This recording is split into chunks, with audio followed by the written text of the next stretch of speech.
Greetings from Costa Rica. I hope you're doing well and welcome to this Sunday chat with Costa Rica Matt. My name is Matt Rosensteel, and today is Sunday, September 25th, our last Sunday chat of the month. And as is custom here on my channel, we're going to cover Costa Rica news for the month of September 2022. I'm afraid to say it's not all rosy and cheery stuff, but I do want to give a roundup of the most important things that have happened in Costa Rica over the last month. And then we're going to go into our typical viewer question and answer roundup from the month, where I answer questions submitted by viewers just like you to my channel over the past month. If we have time and patience, I'll also be happy to answer any questions that we can get to that are put into the chat today. But whether you're watching this live Sunday, September 25th, or you're watching the replay, do feel free to submit your questions that I will try to cover at every last live chat of the month. Today, some of our questions include, first of all, how I feel about the upcoming release of Costa Rica's and really the Costa Rica Global Association of Realtors MLS. That's going to be launched here any moment. Second, we'll talk about marchamo and what it covers. I actually was surprised by the results of research that I did in learning more about that. Third, we'll go over how I would look for those larger land parcels and whether or not I could recommend a resource to find farms or sort of those homestead properties. Fourth, does Matt cover rentals? We'll also go over whether expats can get loans for land if they're able to make a substantial down payment, and whether a Costa Rica property price can possibly increase even though it's sat on the market for a long time. That's a question that my buddy Steve in California submitted a couple weeks ago. And finally, we're going to answer a question about how long the average time is between signing a real estate contract here in Costa Rica and closing the deal. Again, thanks very much for joining me today. In just a moment, we'll be with our September news roundup. Stay tuned. Greetings from Costa Rica. My name is Matt Rosensteel, also known as Costa Rica Matt. This is my YouTube channel where I talk about everything related to moving to Costa Rica. Greetings from Costa Rica. Welcome to my new exclusive listing here in Guanacaste, Costa Rica. Here in Costa Rica, in Playa Junquial, Playa Tamarindo, Costa Rica, real estate, a pura vida lifestyle. What the heck? Just kidding. So whether you're interested in buying real estate in Costa Rica or you just want to learn more about this beautiful country, do be sure to subscribe to my channel. Thanks very much for watching. Anyhow, folks, let's get to our September news roundup. And don't forget, at the very end, we'll cover the funniest thing that has happened to me in the past week. This time, we'll be covering a moment with my absolutely precious 5-year-old son, Daniel, that you 100% won't want to miss. Without further ado, let's go over the big news in September in Costa Rica. First and foremost, unfortunately, there was a tragic event on September 17th. A bus going between San Jose and Guanacaste, one of the buses that daily runs back and forth between the capital and our area, was pushed off the highway in a landslide and ended up falling 75 meters with the passengers aboard. 9 people lost their lives, 6 men, 3 women. It was, in a country that is this small, a pretty significant national tragedy. If you imagine that in Costa Rica, there are only 5.5 million people, really a tragedy involving the loss of 9 lives, especially in something like getting pushed off a cliff in a landslide, definitely shook the country. And a lot of families knew somebody on that bus. And it was certainly not a great way to suffer through these heavy rains that we've been seeing. You do get landslides specifically along those highways that come out of San Jose to Guanacaste to build these accesses that basically come from what is a central elevated plain out to the coastline. You have to really take roads along steep mountainsides and cut into a lot of areas that, are basically winding around the side of mountains and over huge gullies. So these roads during the extremely rainy season do see landslides. By and large, out here in Guanacaste and throughout the country, you don't see landslides as a major problem. What happens is specifically where they've cut these roads into the sides of mountains, it very much creates a bad situation when the mountain is now like this, the road below is a vital piece of infrastructure, and sometimes you get incredibly heavy rainstorms. So anyhow, again, 9 lives claimed on September 17th with the Alfaro bus that was in the Cambronero area, which is basically from San Jose, a third of the way out towards Guanacaste on the one of the main highways. In other really cheery news, the Caja Costarricense de Seguro Social, or the Costa Rica Social Security System, is officially broke. Now, this doesn't really come as a shock to anybody who has watched the Social Security system's finances over the last 20 years. You've seen that chronic problems have plagued their accounting, and that every year, essentially, they end up not generating as much revenue and having bigger and bigger shortfalls that are sort of plugged by the Costa Rica government. But in a new political trend here in Costa Rica, the president actually admitted what was going on, and really, on the 18th, exactly 1 week ago this Sunday, he gave a speech in which he acknowledged the financial situation that the Social Security system is in. This is a debate that's been, obviously in every country, trying to figure out how you can provide healthcare and not end up ruining somebody financially. Essentially, in Costa Rica, you have to remember that, yes, this is a public health system that's run entirely by the Costa Rica government. And what's happened over, the decades that it's developed, first of all, it's an absolutely enormous institution in the country. There are, I think, 330,000 public employees in Costa Rica that work for the government. Mind you, that's in a country of 5 million people. And something like 60,000, I believe, are part of the health system. So these public workers, the 60,000 people there and the generations that have worked there over the years, have accrued pensions, benefits, all kinds of deferred liabilities that were their rights. And over time, the government has promised far too much in these benefits to the revenue that's coming in. And essentially, definitely you're getting these financial problems now in 2022. One of the big debates revolving around the Caja was whether or not they could afford to increase current employees' salaries. The director of the Caja was saying, yes, we need to give them an increase. The president, Rodrigo Chavez, disagreed.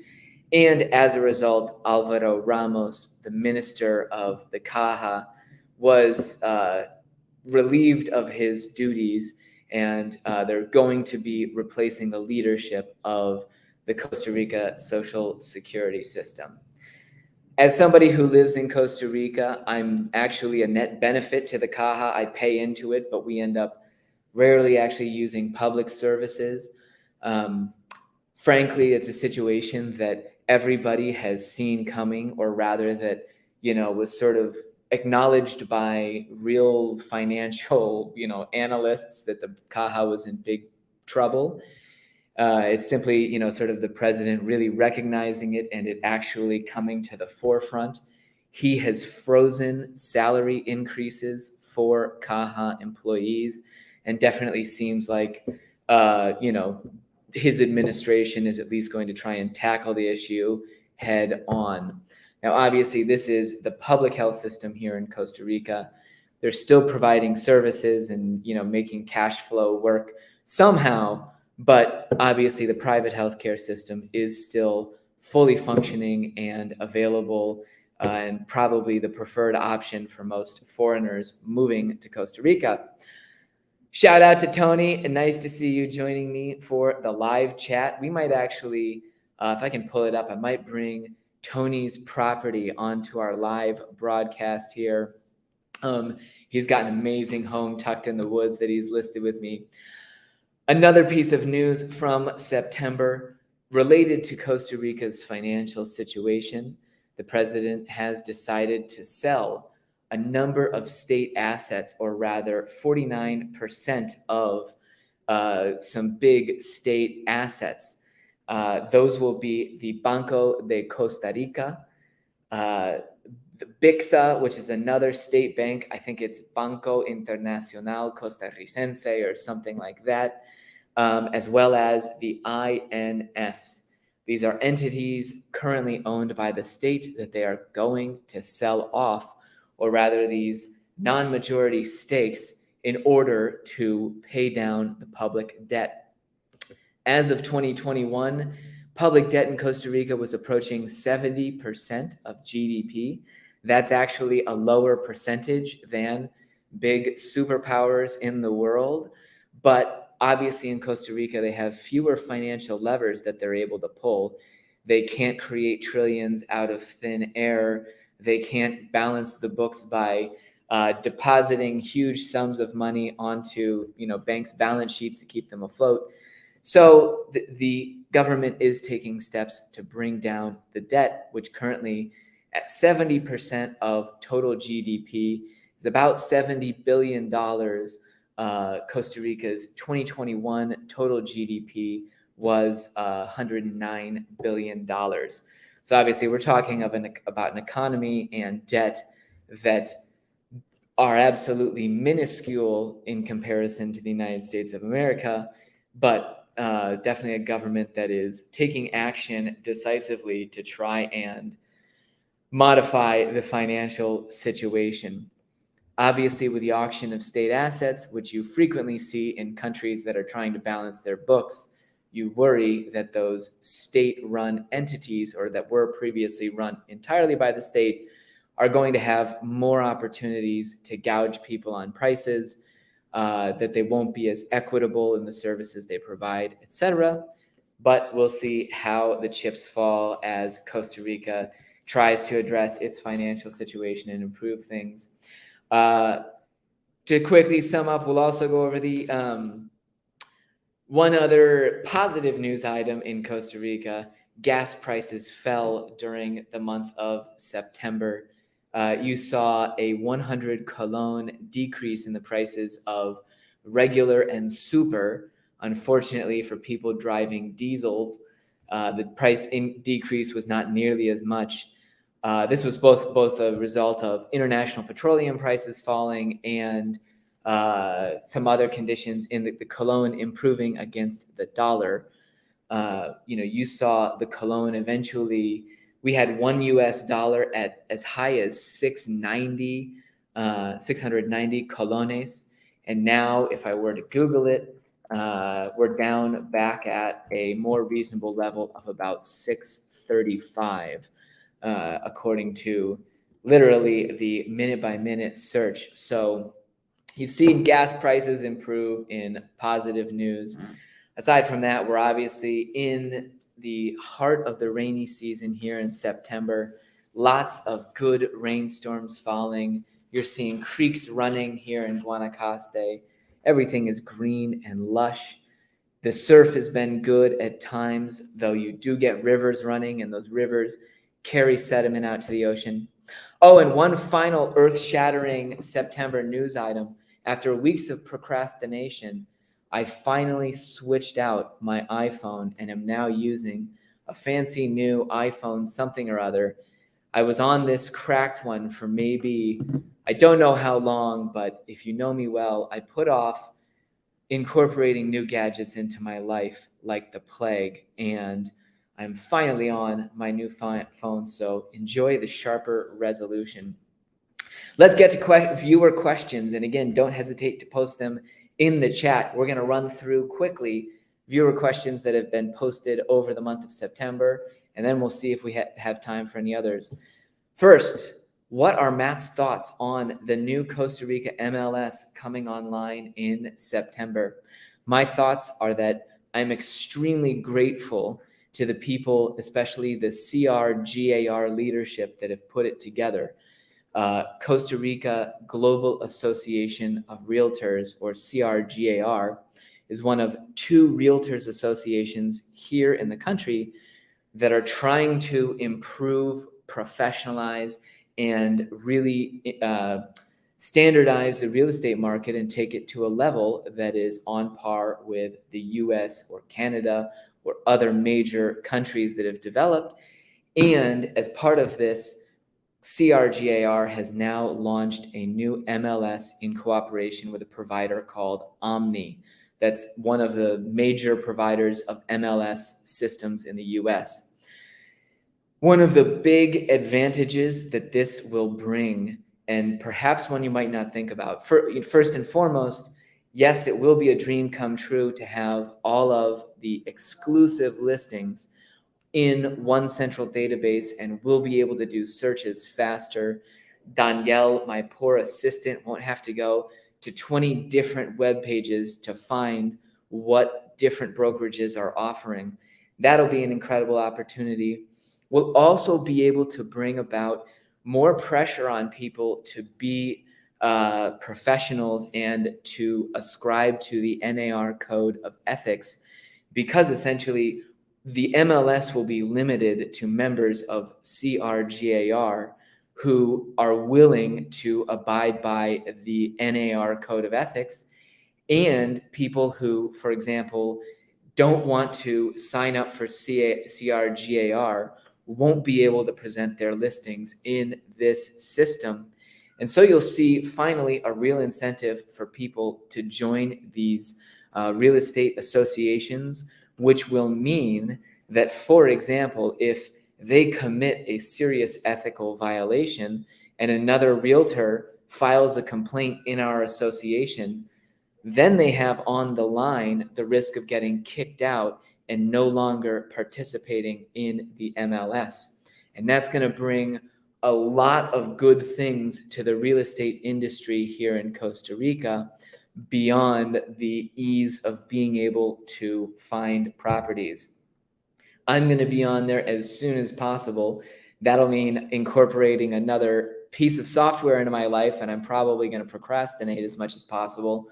But we'll be participating wholeheartedly and encouraging everybody to join. To become a part of the MLS, you will need to do training through CRGAR and participate as a member every year. And obviously, you will have to be in good ethical standing year after year to ensure that your MLS, your listings can stay in that MLS. Question number 2. Janice, who always submits questions, and thank you very much, had asked, what situations does marchamo apply in? And honestly, this is one of many things that I just sort of leave, to the powers that be, and I can be somewhat clueless. So I had to do a little bit of research, and it turns out that marchamo is actually not. So to go back and frame the question, she wanted to know if marchamo, which is your derecho de circulación, or your right to drive, this is an annual fee that you pay that funds an insurance program here in Costa Rica. and a lot of people think that it's car insurance.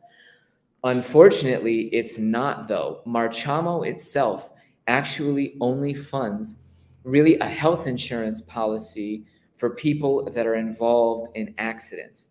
It'll cover expenses for losing work time. It even covers like your hospital bills, transportation to the hospital. They can give you a little loan from this insurance policy if you're injured in a car accident.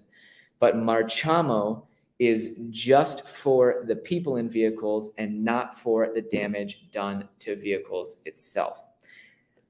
I'm sorry to say that was news to me. You can get then other kinds of private insurance policies that cover damage to vehicles. INS, the state entity that's going to become slightly privatized or more privatized, they provide insurance policies for your vehicle. There are other private insurers active here in the country. I cannot speak to their cost or how good they are at covering claims. I think we have a private policy through INS that we tack on to our Marchamo that covers some damage to vehicles. But honestly, we haven't had an accident claim. When small things happen, we would never try and get them covered here. The bureaucracy is going to be a bigger pain than finding a good mechanic. So for example, if someone backs into us and hits a bumper, we'll probably just, ask for cash, or if we do the same, we would just pay people to get their car fixed. But anyhow, Marchamo itself does not cover third-party liability or damage to other vehicles. It only covers your health expenses related to injuries. And to be frank, if I recall correctly, it doesn't cover a huge private hospital budget. If I saw the limit for something at as of 2021, it covered something like $10,000, which in the public healthcare system here would cover everything. The public health hospitals could give you all of these life-saving services for under $10,000, no problem. But if you want to do private healthcare and really get taken care of, then obviously your Marchamo might not cover the full extent of your hospital bills. Question number 3, where can you find small farms or these larger land parcels? Is there a resource where you can find bigger land listings here in Costa Rica? First, I'm afraid to say that there is no simple platform that I can recommend where you would specifically find larger land listings. Every brokerage out here on the coast is going to have some land parcels, but really, I would say that your approach in finding a land parcel has to first be locate the community that you want to be in and the best place for your goals. And most often people are looking with these larger land parcels to start some kind of hobby farm. They want to grow food, or maybe they want to subdivide a little bit and start an intentional community. If you're looking to produce food, you obviously need to focus on finding a good climate. And rather than trying to find any database that has larger land parcels, I would first start by driving around Costa Rica, talking to farmers and people who know about the weather, and really looking for those ideal regions for your goal. If it's to create a tourism community and a surf break oriented camp, obviously you're going to look in a different place than if you want to look for those farming parcels. But first look for your location, and then once you've found the location, that place in the country, your absolute best place to find a large land parcel is going to be the experienced, knowledgeable realtor who's been working in that area for decades. If you want to find an area of the country where you don't see a ton of realtors operating, you can combine your search, really on the ground, calling farmers, etc., with the expertise of a realtor. Because, and I emphasize this, yes, you'll have to hire a lawyer to close the deal. The realtor is the person who can tell you what are the liabilities like road access, utilities access, the different development that might happen around the area, the potential for different problems to come up with the farm. Lawyers can address the legal aspects and give you the black and white answers as to whether any kind of larger land parcel is a good buy.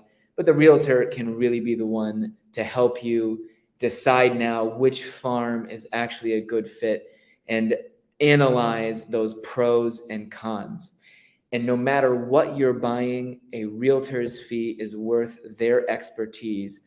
If you're going to put your nest egg into a dream in Costa Rica, I'd say that really that realtor is eventually going to be the best person to ask to find your large land parcel. Question 4. Does Matt assist in finding rentals? It's a very short and easy answer here, and that is an absolute no. I do assist by providing advice on how to find rentals, and I've done a video where I give some thoughts on how I would look for a long-term rental in Costa Rica.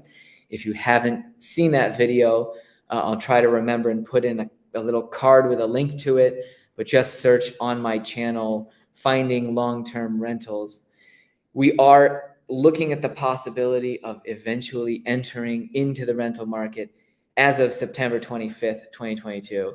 We are not dealing whatsoever, and all I can do is refer property managers in an area where you might be interested in finding one.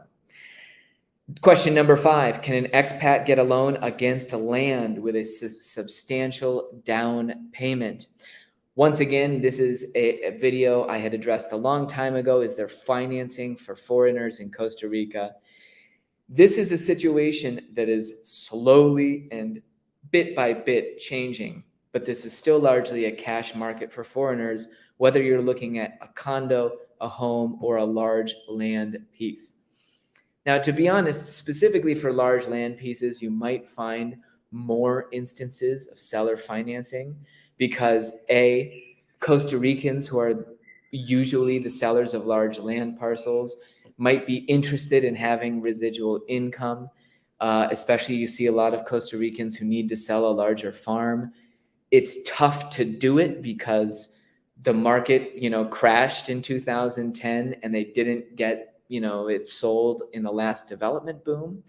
So a lot of times they might be interested in working out a financed deal, but by and large, this is still a cash market for foreigners. You're seeing new opportunities open up where private lenders are giving loans. The ones that I've seen really pushing and actually financing loans are looking to do things more where they have an easier asset to resell as their collateral. So a lender who's giving these private loans here in Costa Rica typically wants to loan against, for example, a condo in the middle of Tamarindo where they know if they needed to liquidate it in some foreclosure scenario, they could do so in a heartbeat. A piece of land is not as attractive to a private lender because it could easily sit on the market and take forever to resell in the event that they have to foreclose and liquidate it. Hi to Valerie. Thanks very much for joining as well. Super. We're definitely thinking about you guys, you and Daryl, and anxious to hear any positive news on your front. Hello to Dee from Ottawa as well. Oh, that might be Daryl. Who knows? Skylar, thanks very much for joining. Really appreciate the positive feedback and you commenting. It's a joy to be here with you all for this live Sunday chat. By the way, I've realized that I'm competing with the most popular TV on earth, NFL football. B, now that school has started, my kids are actually unavailable from Monday to Friday. And C, it turns out the YouTube analytics are shifting and a weekday may be better for my chats. So sometime we may be morphing into a weekday, maybe late afternoon chat.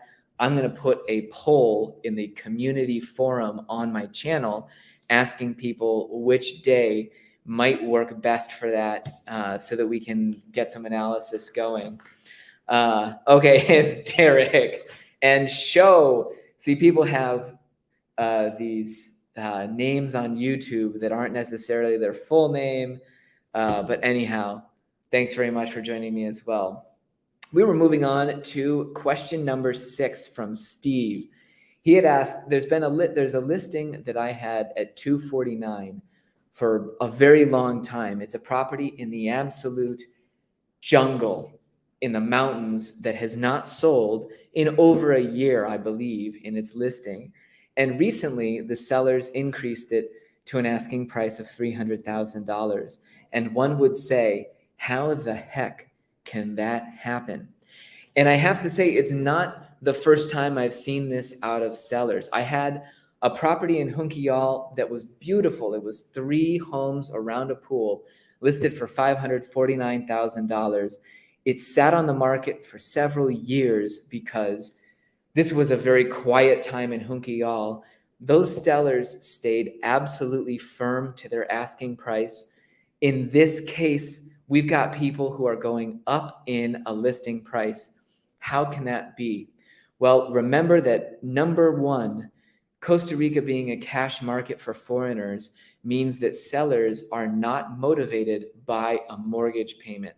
And really, they're sitting on properties that, for some of them, are very wonderful vacation homes. Second, sellers aren't completely blind to what's going on in the real estate market, and they see that virtually anything under $300,000 in our area has recently been purchased. So between the fact that A, they don't need to sell because there's no mortgage, B, they love coming down to a property and see its value, and C, they watch the market increasing in price and the demand really taking all of the options off the table, really it is possible to see price increases here in Costa Rica. I had a beachfront property, a really superb 4,000 square foot older home on a massive lot. It's titled. It's got huge development potential. We had it, it was on sale at $950, and they're going to go up substantially in price now. We had one buyer that couldn't wait for the property to finalize in the sale. It sort of paused on that process, and they're going to go up in value because, looking for a beachfront titled piece of property right now is almost impossible. And over the last 6 months, the remaining options that are similar have all been bought. So you do see price increases from time to time here in the Costa Rica real estate market. Question number 7. Someone had asked, what is the average time between signing a contract and closing a Costa Rica real estate deal? I used to say religiously and just spout out 30 to 45 days from signing an option purchase agreement to closing. But to be realistic, in the current real estate market, you've seen easily that 30-day timeline is almost never going to happen. And in fact, it's difficult to say that any closings are happening that fast. And I'm pulling up a video here that I want to play here. So my apologies for looking off screen here. But anyhow, 45 days would be the absolute minimum right now that a typical real estate transaction is closing. You're seeing lots of them go out to 2 months. Some do go very long, and this can be for several reasons. I recently had a transaction that took close to 10 months from signing the offer to closing. Thank you very much to all the wonderfully patient people involved in that transaction, because we had to recreate corporate books. At one point, we were even considering flying an attorney up to the US. You see that if you have to wait for due diligence conditions to be met, then very frequently you can be waiting longer than 2 months for a deal to close. But right now, I would say 45 days is the minimum closing timeline. And a big reason that we've seen that increase is simply the surge in market activity. We had an extremely hot real estate market from late 2020 until now. Lawyers have more work than they've ever had before. Escrow services, real estate agents, home inspectors, everybody is busier than they were years and years ago. And so closing timelines are just taking longer because you're not getting even those efficient or quicker sales happening for sure. I did see we have several more people I'd like to give shout outs to. Stephen Dallas, absolutely appreciate you joining. Glad you could make it today. KB, really appreciate it. I'll definitely be looking to address your question in next month's session. We have another question from Derek regarding that movement on the tax-free import of belongings. Quick answer is no. I'm afraid to say I don't know of any progress actually getting the on-the-ground system implemented to get that tax exemption going. I will check out with my attorney for sure. One thing we're going to cover before we sign off here, I will get to the funniest thing that has happened to me this week with my 5-year-old son. Daniel is absolutely precious. For the moment, though, we had Tony joining us today, and I wanted to go ahead and share his property because he's been so nice to join for the live broadcast. This is a really cool new listing that I want everybody to see.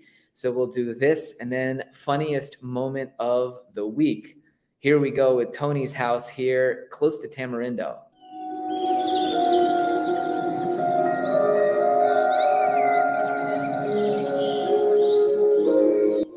This charming A-frame home epitomizes what a lot of foreigners seek when they dream of buying a property in Guanacaste, Costa Rica. First of all, you can see from the aesthetic, it's built entirely out of teak and has a beautiful natural feeling that really fits well with what people dream of when they imagine Guanacaste and the forest here. Second of all, we're on an enormous property. This home comes with a lot that it measures 2.7 acres. That's a full hectare of property. So you have amazing privacy and plenty of room to work with. Third, the location couldn't be more ideal. We're nestled in the woods here where all you hear is the birds and monkeys. You're surrounded by Guanacaste dry tropical forest with no neighbors on any side. Yet you are only about 450 meters away from a highway that connects you to Playa Tamarindo, one of the area's biggest tourism hubs, in just 15 minutes. You can drive down the road to the area's private schools. You have access to the international airport in just an hour, and everything you'd want from supermarkets to world-class restaurants are just down the road from this charming home tucked in the woods here. It's my newest exclusive listing. The home measures a total of about 700 square feet interior space. You have one bedroom on the first level and a loft bedroom on the second. There's room to add beautiful decks, and again, you have a full hectare of property located just 2 blocks from one of Costa Rica's major thoroughfares that connects you to everywhere you'd want to go. If you want to know more about this property, email me at matt@cbpacificrealty.com. As of September 2022, this home and the property has an asking price of $200,000. Thanks for watching.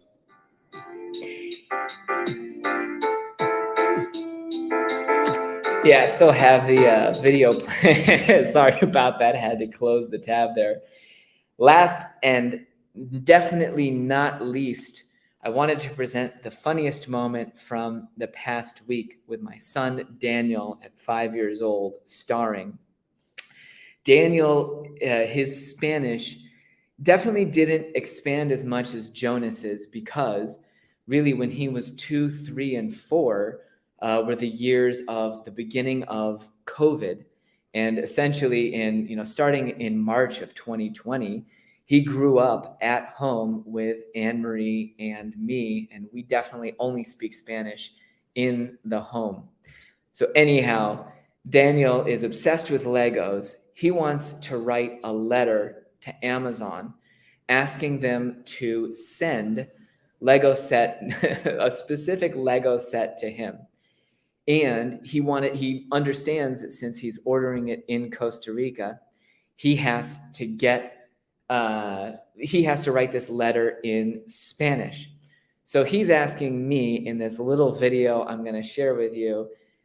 He's asking me, how do you say this in Spanish? And I ask him, how do you say this phrase in Spanish? And Daniel gets the first two right, por favor. And then that's about as far as he gets. Let's listen to how Daniel would say, please, would you send me Lego set number 60412? Wait, how would you say it in Spanish? Por favor.